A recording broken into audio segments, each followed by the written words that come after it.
All right, let's get into it. If you've ever written a SQL query, you know that just getting the right data out, that's only half the story. The other half, the really important half, is writing code that's clean, fast, and easy for you, or let's be honest, someone else, to understand 6 months down the line. Today, we're going to move past the basics and start building a real craftsman's toolkit for writing professional-grade SQL. Oh, man, we have all been here. You spend hours, maybe days, building this brilliant query that pulls exactly what you need, but it runs at a snail's pace. And trying to read it back feels like you're trying to decipher ancient hieroglyphs. Look, this is a classic growing pain for anyone working with data. But the good news is, it's totally solvable. It's not about working harder, it's about working smarter, with the right tools in your belt. So here's the game plan. We're going to start with the absolute fundamentals, combining data the right way with joins and unions. Then, we'll level up our query structure with something called CTEs. After that, we'll unlock some seriously powerful math with window functions. And finally, we'll bring it all home with optimization and best practices that make everything click. Okay, first up, the absolute bedrock of any relational database, bringing different tables together. Honestly, mastering joins and unions is what takes you from just grabbing data to actually creating new insights from it. The inner join is your go-to, your workhorse. Think of it as finding the perfect, clean overlap between two sets of data. You've got a table of users and a table of orders. An inner join on the user ID is going to give you only the users who have actually placed an order. It's precise, it's efficient, and it's probably the join you'll use 90% of the time. But what if you need more than just that perfect overlap? Well, that's where the rest of the join family comes in. A left join is absolutely crucial when you need to keep every single record from your first or left table, even if there isn't a match on the right. Think all users and any orders they might have. And for those times you need to see everything from both sides, the full outer join brings everyone to the party, filling in any missing connections with nulls. Now, this one is a huge deal for performance. When you're stacking datasets on top of each other, you have two choices, union and union all. Now, union sounds great, right? It automatically removes duplicates for you. But to do that, it has to perform this really heavy, resource-intensive sort in the background. Union all, on the other hand, just appends the rows. It's way faster. So the takeaway is simple. If you know your data doesn't have duplicates, or you just don't care about them, always use union all. It's a tiny change for a massive speed boost. All right, moving on. Now that we know how to combine our data, let's talk about how to organize our thinking. This is where we make the leap from just writing queries to really architecting them for clarity and for future you. Does this look familiar? This beautiful mess is what I like to call the old way, or maybe query spaghetti. Nesting subqueries inside of other subqueries, it makes your code incredibly hard to read, a nightmare to debug, and almost impossible to maintain. When you look at this in 6 months, you will have zero idea what you were trying to do. There has to be a better way.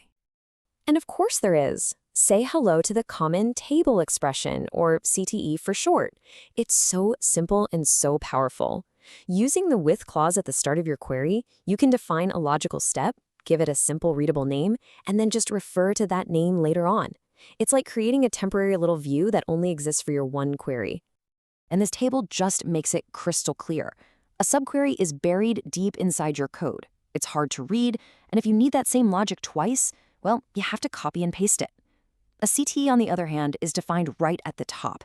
It reads like a step-by-step recipe, and you can reference it as many times as you want in the query that follows. It just turns that tangled mess into something clean and logical. But this is where CTEs get their real superpower, recursion. A recursive CTE is a special kind that can actually reference itself, which allows it to walk through hierarchical data. We're talking about things like organizational charts, complex product assemblies, social network connections. Stuff that is notoriously difficult to handle in standard SQL suddenly becomes totally manageable. Now, it might sound complicated, but it really breaks down into 3 simple parts. First, you have the anchor member. That's your starting point. Think of it as the CEO of the company. Second, you have a union all that glues the results together. And third, you have the recursive member. This is the part that references the CTE itself to find the next level down, like all the CEO's direct reports. It just keeps repeating that last step until it runs out of levels to explore. Let's grab the next tool from our toolkit, window functions. These things are like a secret weapon. They let you do really complex calculations, running totals, rankings, moving averages, all without collapsing your data down the way a group by would.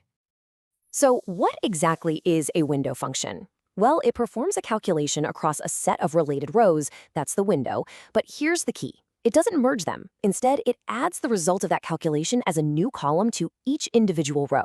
This means you can see, for example, a single sales transaction right next to the total sales for that entire day, all in the same row. It's incredible. All the magic happens inside this over clause. This is what defines that window of rows. Inside it, partition by acts like a temporary group by. It splits your data into groups, say by department, and the calculation will run on each group independently and then restart for the next one. Then, order by sorts the data inside each of those partitions, which is absolutely essential if you want to do things like a running total or figure out the first or next sale in a sequence. And ranking is a perfect example of this. Just look at how these three functions handle ties. Row number is simple. It just gives every row a unique number, one after the other. But what about ties? Well, rank gives tied values the same rank, but then it skips the next number, creating a gap. You can see it right here, 1, 2, 2, then it jumps to 4. Dense rank, however, keeps the sequence tight, 1, 2, 2, and then 3. Which one is right? Well, it totally depends on whether those gaps matter for your specific analysis. Okay, we've got the tools to write some powerful, really readable queries. Now for the final master-level step, making them fast. This section is all about looking under the hood and understanding how the database is actually executing your code. So when you run a query, the database comes up with what's called an execution plan. Think of it like the GPS route for your query. What you always want to see is an index seek. That means the database used an index, just like the index in the back of a book, to go directly to the exact data it needed. Super fast, super precise.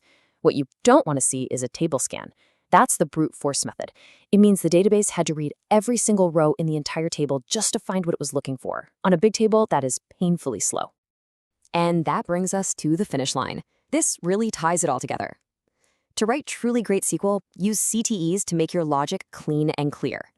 Filter your data as early as you possibly can in your where clause or in an early CTE to reduce how much data you're working with. And most importantly, make sure the columns you join on and filter by are indexed.